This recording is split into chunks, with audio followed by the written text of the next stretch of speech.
We remain steadfast in our commitment in delivering local news that matters. Stories that inspire. Enriching the lives of Filipinos in the Philippines and across the globe. This is your GMA Regional TV. Buong puso para sa Pilipino.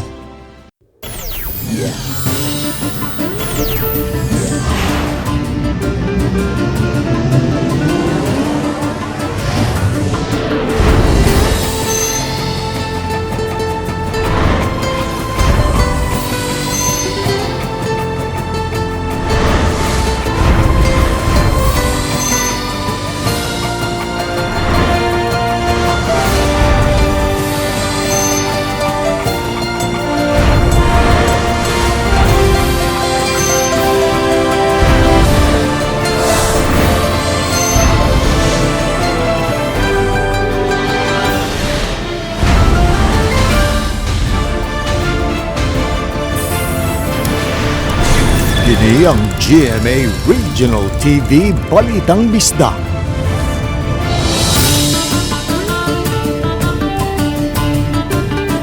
Maayong hapon, kini ang inyong GMA Regional TV Balitang Bisdak, ang bugtong kasaligan, kasandigan o kadangpan sa mga Bisaya. Ako si Alan Domingo. Nga maghatod sa labing dako og mga nagunang balita nga mahinungdanon sa Central ug Eastern Visayas. Live din sa GMA Complex sa Dakbayan sa Sugbo. Ako si Cecil Kibod Castro.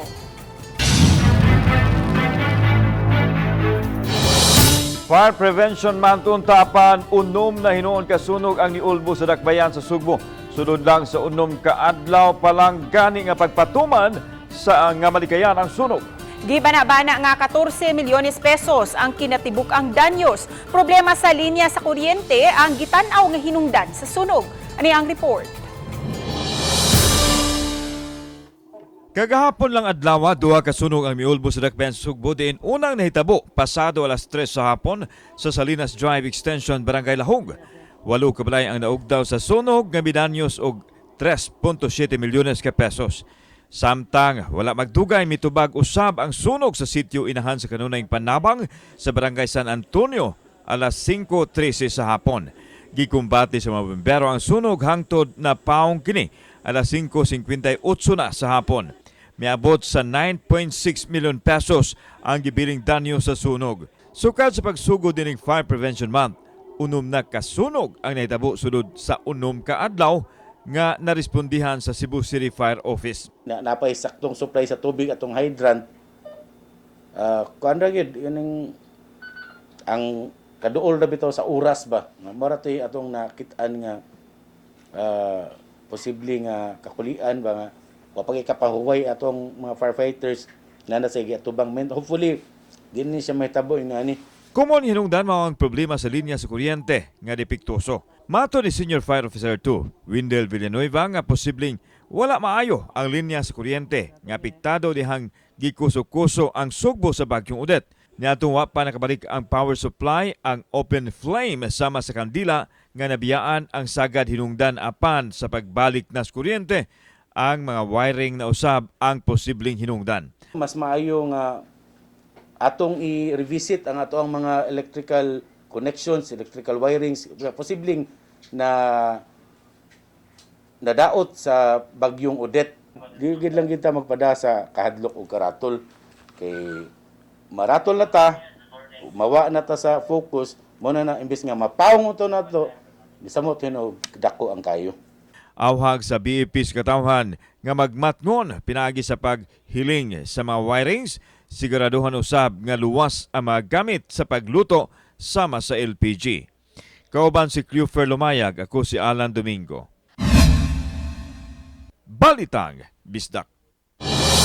Laing pagsaka na sab sa produktong petrolyo ang mahitabo ugmang adlaw, butang nga gipanagdama na sa ubang mga motorista. Ang report ni Nico Serino.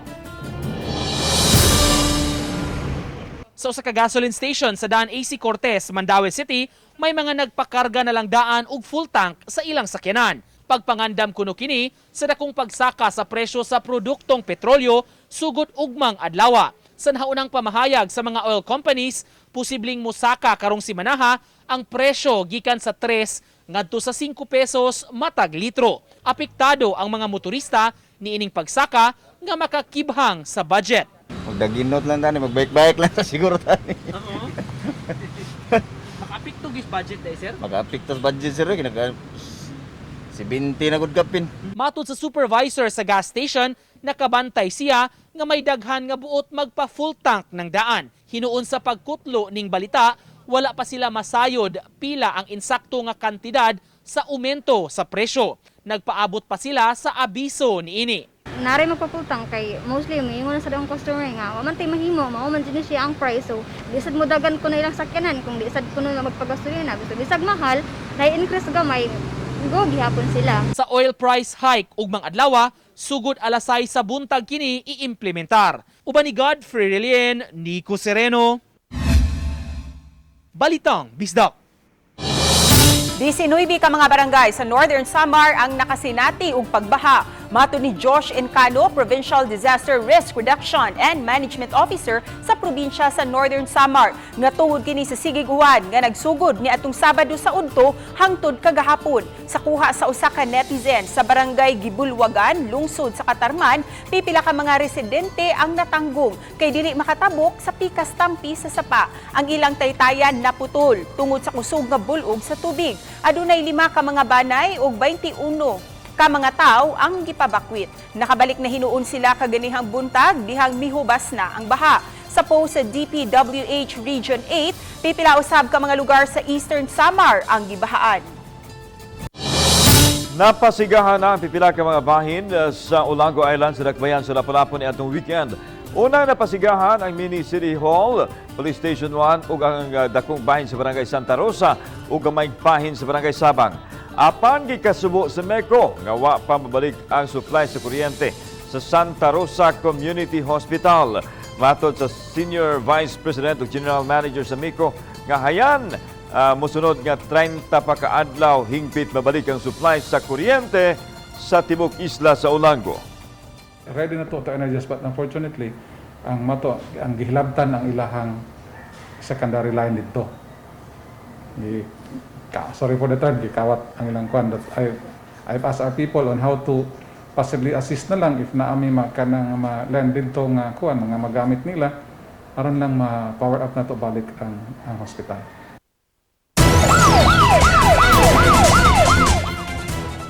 Tulo ang kritikal ug siyam ka mga pasahero ang nangaangol human maaksidente ang minibus nga gisakyan diha sa National Highway sa Barangay Uling sa Naga City. Giingog nag-malfunction ang brake. Mato ni Police Staff Sergeant Aristeo Tampos nga ang minibus nga gimaneho ni Virgilio Berdin iya sa Barangay Bukisan sa Dakbayan sa Sugbo.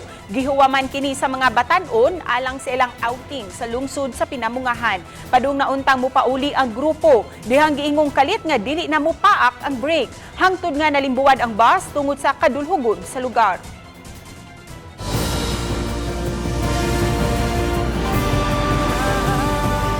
Kini ang GMA Regional TV Balitang Bisdak.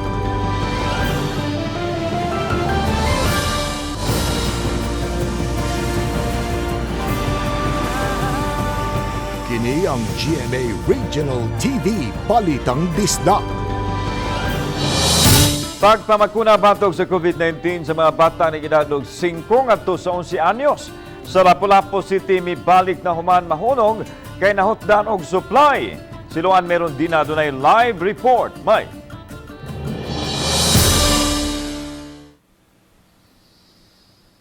Yeslan human mahunong og dulan duha ka semana ang expanded pediatric vaccination sa Lapu-Lapu City, kaganiha subli na kining mibalik. Ug dungang nabakunahan ang katong mga bata ang gikatakdang modawat sa second dose.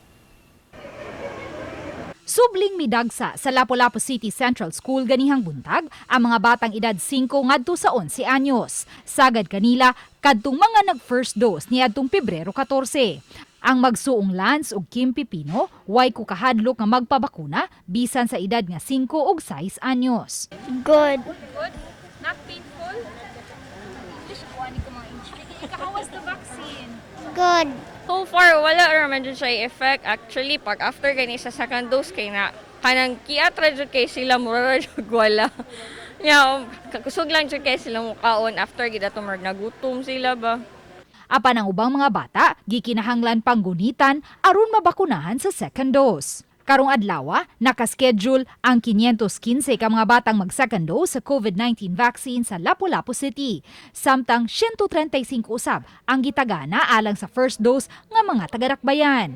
Gipahinumduman sa vaccination team ang mga ginikanan sa mga pagkaong angayang likayan sa mga batang nabakunahan og COVID-19 vaccine. Katong mga manok, itlog, seafoods, munggos, talong, o guban pa mga fruits nga mga hyperallergenic like katong mangoes, pineapple. Kung walay allergy, 1 week siya nga i-avoid nya kung nay allergies, 2 weeks siya na mo ipa-avoid. Giangko ni Attorney James Saison, Deputy Head sa Local Vaccination Operations Center, nga sugod Marso 10, sugda na usab ang school-based vaccination aron pagdasig sa mga pamilyang ubos sa Class C, D ug E nga pabakunahan ang ilang mga anak. Class C, D, E wala kay ta, no? That's why we will reach out to DepEd schools, may. Kay ang Class A, Class B, mo magin sila sa vaccination center. So, arita mo focus sa CDE with DepEd. Samtang sa Talisay City, nabalik na usab ang expanded pediatric vaccination. Apan alang lang kini sa mga mag-second dose kay wa pay nadawat nga dugang supply ang Dakbayan alang sa mga mag-first dose. May 1,400 ka mga batang edad 5 ngadto sa 11 anyo sa Talisay City ang gikatakda usab nga modawat sa ilang second dose sa COVID-19 vaccine. Samtanglan usa ka tigom usab unya ang gikatakdang ipatawag tali sa mga barangay kapitan, DILG ug Local Vaccination Operations Center kini aron hingusgan ang pagpamakuna sa mga senior citizens ug makabot ang 80% nga mga senior citizens nga fully vaccinated. Kini na lang matud pa ang kuwang aron mo qualify ang Dakbayan nga mapaubos sa Alert Level 1. Sa pagkakaron, anaa pa lang sa 51% sa mga senior citizens sa Lapu-Lapu City ang fully vaccinated. Lan? Salamat, Luan May Rondina. Sa lungsod sa Manhuyod, sa lalawigan sa Negros Oriental, natanggong og pipila ka oras ang mga motorista human magbaha ang National Highway sa Barangay Suba. Miawas ang Suba ug misanap sa katubhan ug sa kadalanan. Miabot sa hawak ang giladmon sa tubig nga mo'y hinungdan nga natanggong ang mga sakyanan kay dili man sila makasungasong sa dakong baha. Nagtuo si Manhuyod DRRMO Officer Engineer Theodore Amahit nga ang pag-awa sa Suba sangputanan sa kusog nga pagbundak sa uwan. Igang gipahibaw nga manaagian na pagbalik ang National Highway pasado alas 6 sa buntag.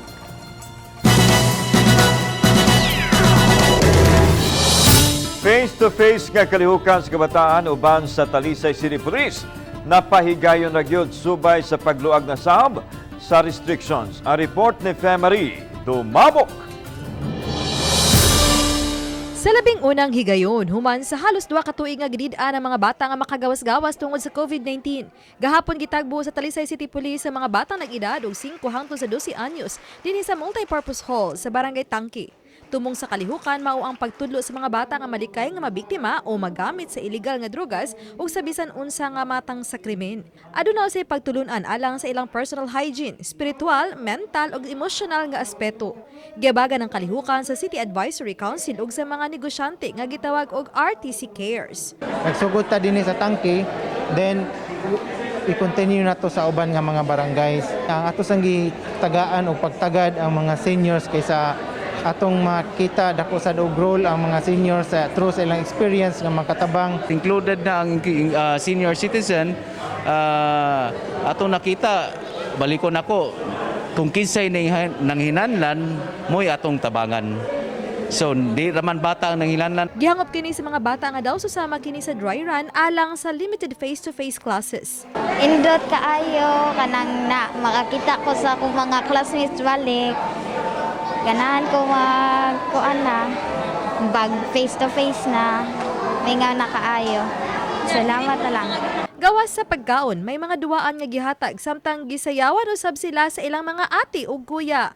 Iyahay usab sila og pakitang gilas sa ilang mga talento. Alang sa kapitan sa Barangay Tangke nga dakong tabang kini aron kapug nga na mga krimen sa barangay. Padaninuong gipatuman sa barangay ang curfew sa kabataan matag alas 10 sa gabi hangtod sa alas 4 sa kadlawon. Sa ipod magamit na po sa illegal pero sa usahay gyapon ma'am. Mabita nang pangingusgan namo ang kaning curfew ma'am nga alas 10 kay ang dili taga dinhi taga Tangkihanon for example Tabunok, Ana, Bulacau ni gyapon magsuroy-suroy sa among barangay.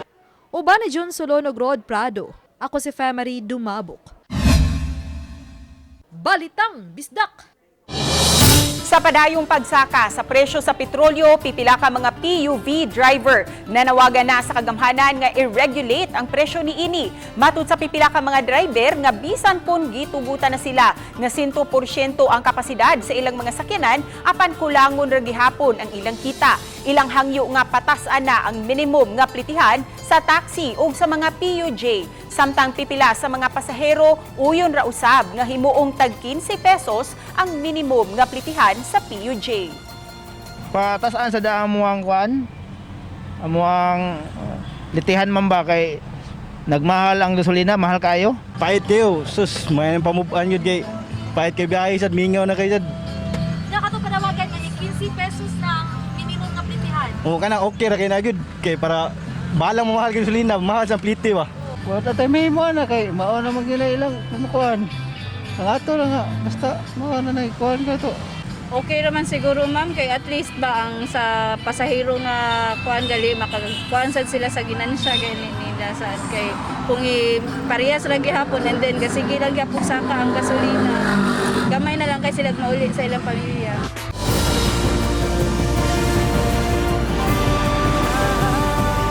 Kini ang GMA Regional TV Balitang Bisdak.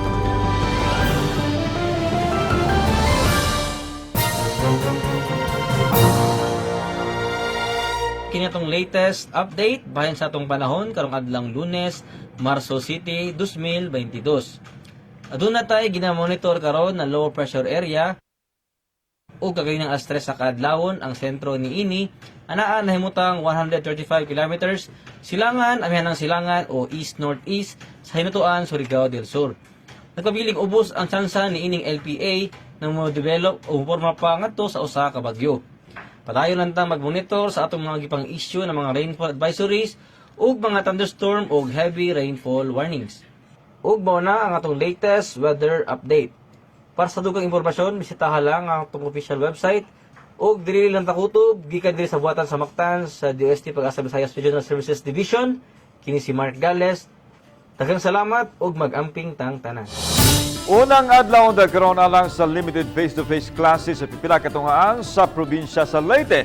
Apan wa una hinayon, nag-decorate na unta ang Leyte National High School ug mga balon ug nagbutang og tarpaulin nga nagpatik sa Welcome Back to School. Apan gamingaw ang eskwelahan kaganinang buntag. Susama usab ang sitwasyon sa Rizal Central School. Gisuspenso ang tanan pag-arangkada na unta sa face-to-face classes tungod sa way hunong nga pag-uwan sukad niadtong weekend. Kansilado usab ang sa elementary high school sa Tacloban City. Sa executive order nga gipagawas ni Mayor Alfred Romualdez, gawas sa klase kansilado usab ang trabaho tungod sa grabing pag-uwan. Usa ka apuhan gisikop sa otoridad human nalutsan og warrant of arrest sa kasong pagpanglugo sa kaugalingon niyang apo. Ang 64 anyos nga akusado gidakop sa mga operatiba sa Anti-Kidnapping Group 7 Visayas Field Unit kauban ang kapulisan sa lungsod sa Sogod diin nahitabo ang krimen. Ang mipasaka og kaso kaniya ang 18 anyos nga dalaga niya nga apo. Apan gihimaka kini sa apuhan nga gihilabtan niya ang biktima. Nasuko lang kaniya ang apo dihang gikasab-an nga misuroy kauban ang mga barkada.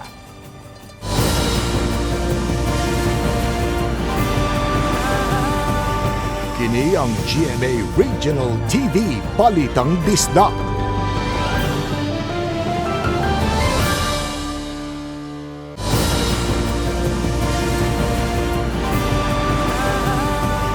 Kini ang GMA Regional TV Balitang Bisdak.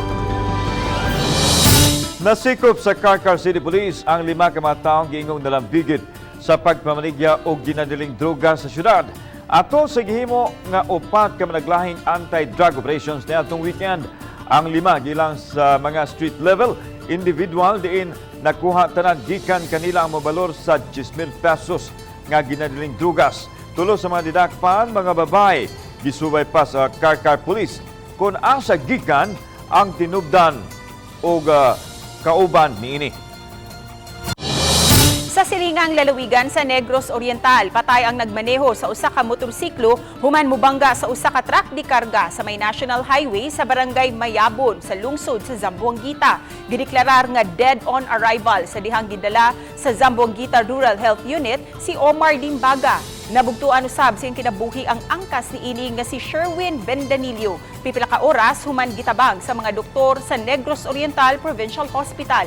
Matud ni Zamboanguita Chief of Police Major Antonio Habar nga wala na makontrolar ni Limbaga ang motorsiklo dihang misubay kini sa taytayan sa Sanglan. Misubay sa lane nga gisubay usab sa truck di karga nga misangpot sa pagkabangga.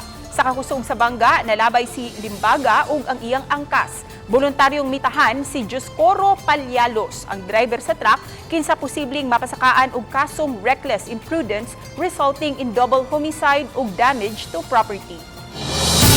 Sa nagkamodernong panahon, diin mamahimo ng ma-research ang tanan pinaagi sa internet, adunay gihapon pila ka mga taong maglisod pagsabot sa kondisyon sa mga taong adunay Down syndrome. Nunod nini, gipangunayan mismo ni Candice Grace Maki, usa ka magtutudlo sa Talisay City National High School, ang pagpalanog kabahin nini. Tinguha niyang mas mapalawman pa ang kasayuran sa kinabag-an ilabi na sa mga ginikanan sa batang adunay Down syndrome.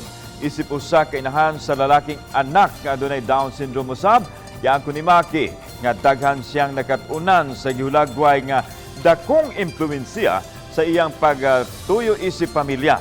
Iyahang gidugang nga mas patasan pa ang atong pagsabot o respetuhon sab sila. Inay nga yano-yanuhon lang, hatagan sila og dakong pagtagad aron mas mulambo pa ang ilang mga talento. Kining mga bata nga adunay Down syndrome or kining mga adult nga adunay Down syndrome, dili lang ta mo focus sa mga buta nga dili nila kaya, no? Mo focus pud ta sa mga buta nga kamao sila ug kaya nila. Misaka ang koleksyon sa buhis sa Mandawi City sa unang duha ka buwan karong tuiga itandi sa miaging tuig. Matud ni City Treasurer Regal Oliva, nakatala sila og 189 million increase sa business taxes itandi sa miaging tuig. Pasabot niya mas arang-arang ang business condition ni atong 2021 itandi sa pagsugod gayud sa pandemya sa tuig 2020. Karong tuiga 2.6 billion pesos ang target nga makolekta sa City Treasurer nga kay mao kini ang annual budget sa Mandawi. Sa pagkakaroon 580 million pesos pahinuon ang nakolekta. Apan kumpiyansa ang syudad, makab-ut ra gayud ang kantidad. Malaumon silang makabangon-bangon na ang mga negosyo nga grabing naapektuhan sa pandemya. I hope that as we loosen the restrictions of this pandemic, I hope that we can spur up economic build up for Mandawi City also, because as I've said, this is the bread and butter of Mandawi. It's hard for us to see businesses close. Sugod karong adlaw ang inyong GMA Kapuso Network mutanyag sa labing kulbahinam nga mga drama sa telebisyon pinaagi sa pagpasundayag sa Artikulo 247 nga mo'y labing bagong afternoon prime series. Gipasubay kini ubos sa Revised Penal Code Article 247 nga nagsaysay nga si bisan kinsa man nga minyo nga tawo nga masakpan ang iyang asawa o kahabana nga nakighilawas ug lain ug makapatay sa usa kanila o kaha sa duha nga mibudhi kaniya mamahimong pahamtangan sa silot nga banishment kon pagkawala. Ang drama series maghulagway sa usa ka babay nga gusto mutalikod sa iyang kagahapon. Ang Artikulo 247 gibituuna nila ni Rian Ramos, Benjamin Alves ug Chris Bernal ug Mark Heras. Mas mi-level up ang mga artist karon human pipila kanila migamit og mga materyales nga di sagad gamiton sa ubang artist. Usa na nini ang bugas humay. Tan-aon ta kining pinalahi nga obra sa report ni Mark Rigi Abelia. Saktong tiempo, mabulok ang mga pattern, dayon itsa sa ere, gamit ang color-dyed rice. You heard it right mga kapuso, bugas humayang iyang gamit siyang obra nga iyang gitawag og rice art flipping o fried rice art. #satisfying gayod ang imong bation sa gipausong laing matang sa art ni Alisa Teo, usa ka occupational therapist nga nakabase na sa Texas, USA. Bisan pa man sa kamamulukon niini, daghan ang daw gianugunan sa bugas. Apan iyang depensa kabahin niini, I do reuse and the rice doesn't get wasted. So I'll either reuse it by re-dyeing it for my next art piece, or with my therapy background, I create these sensory bins using rice, and it's just for the young kids in my local area. dugang niya nga dakong tabang ang bugas humay sa iyang probisyon isip usa ka occupational therapist. In the therapy world, we use rice as one of those items and materials that help to rehabilitate individuals that have maybe sensation issues, whether it be from an injury or a health condition. And so this is something that we used as well for young kids that explore the world through their 5 senses. Di gayud mahutdan og mga pakulo ang mga artist sama ni Alisa. Kay silang tanan, adunay #extraordinary nga talento. Uban si Clans Gabutin, ako si Marco Giabella. Balitang Bisdak. Dahil salamat sa mga kapuso nato apil lang na sa gawa sa nasod nga dikisayon sa mga dagko ug mga nagunang balita sa rehiyon ug gikan dinhi sa Central ug Eastern Visayas. Ako si Alan Domingo. Ang inyong balita, ang among balita kay matag lokal nga balita mahinungdanon. Kini ang inyong GMA Regional TV Balitang Bisdak. Buong puso para sa Pilipino. Ako si Cecil Kibod Castro ug mayong hapon mga kapuso.